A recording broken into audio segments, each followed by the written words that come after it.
नमस्कार, मैं ललित चौधरी। आप देख रहे हैं the Lokmanch. Sushant Singh Rajput case में बहुत दिनों के बाद में एनसीबी की तरफ से गिरफ्तारियां देखने को मिली हैं और गिरफ्तारी हुई सिद्धार्थ पिठानी की, जो कि सुशांत सिंह राजपूत केस में मेन अक्यूज्ड बताया जा रहा था। कहा जा रहा था कि सबसे पहले सुशांत सिंह राजपूत के रूम में सिद्धार्थ पिठानी ने ही एंटर किया था।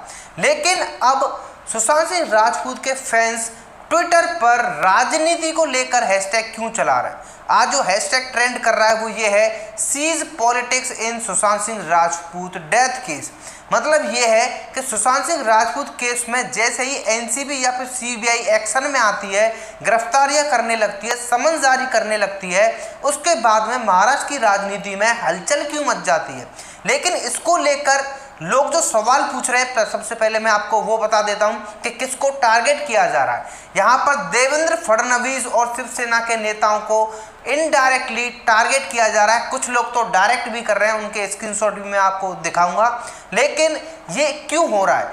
आपको पता होगा कि जब स्टार्टिंग में जब सुशांत सिंह राजपूत केस में सीबीआई और एनसीबी लगातार ताबड़तोड़ महाराष्ट्र के अंदर गिरफ्तारियां कर रही थी, उसके बाद में देवेंद्र फडणवीस और संजय राउत के बीच में एक इंडोर मीटिंग हुई थी। उसके बाद में एनसीबी ने समन जारी करना बंद कर दिया था, सीबीआई ने समन जारी करना बंद कर दिया था, गिरफ्तारियां बंद हो गई थी और ये केस लगभग ऑफ ट्रैक पर चला गया था। ये बात है तकरीबन आज से 5-6 महीने पहले की। लेकिन अब ये दोबारा से ट्रेंड कर रहा है। इस बार ट्रेंड कर रहा है दोबारा से देवेंद्र फडणवीस की वजह से। अब सुशांत सिंह राजपूत के फैंस का कहना यह है कि जैसे ही ये जो जांच एजेंसी हैं एक्टिव होती हैं, गिरफ्तारियां करती हैं, देवेंद्र फडणवीस लगातार मीटिंग करना क्यों स्टार्ट कर देते हैं। हालांकि मैं आपको बता दूं, अभी इसका कोई भी ऑथेंटिक प्रूफ नहीं है कि देवेंद्र फडणवीस किन मुद्दों को लेकर इन पार्टियों के लीडर से बातचीत करते हैं। लेकिन सुशांत सिंह राजपूत के फैंस में जो आक्रोश है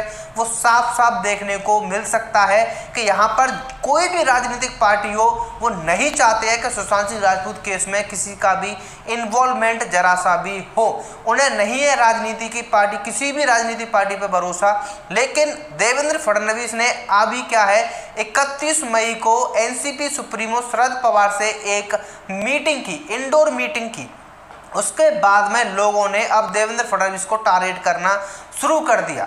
लोगों ने सवाल पूछे कि आपने जब संजय राउत से एक बार मीटिंग की थी, उसके बाद में सुशांत सिंह राजपूत का केस ऑफ ट्रैक चला गया था, एनसीबी ने समन जारी करना बंद कर दिया था और कोई भी अपडेट नहीं मिल रही थी।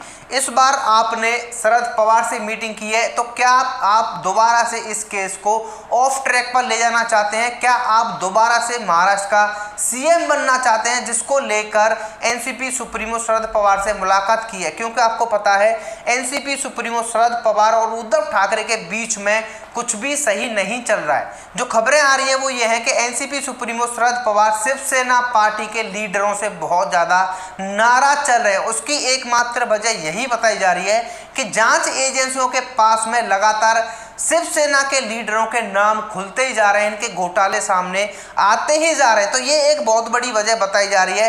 लेकिन देवेंद्र फडणवीस को लेकर यहाँ पर जो हैशटैग ट्रेंड कर रहा है, देवेंद्र फडणवीस और शरद पवार की मीटिंग को लेकर, ये सुशांत सिंह राजपूत केस में ही ट्रेंड कर रहा है और इसकी कोई वजह नहीं है।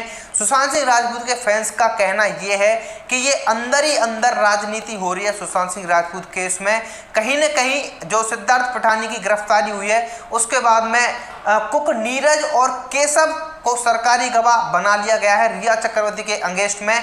और ये जो कॉल रिकॉर्डिंग वायरल हो रही है सिद्धार्थ पिठानी की, उसके बाद में कहा जा रहा है कि जो बड़े नेताओं के नाम शामिल हो रहे थे इसमें, सुशांत सिंह राजपूत केस में, के केस को घुमाने की कोशिश की जा रही थी, कुछ लोगों को बचाने की कोशिश की जा रही थी। तो लोगों का कहना यह है कि उसी से रिलेटेड ये लगातार मीटिंग्स हो रही हैं महाराष्ट्र के अंदर।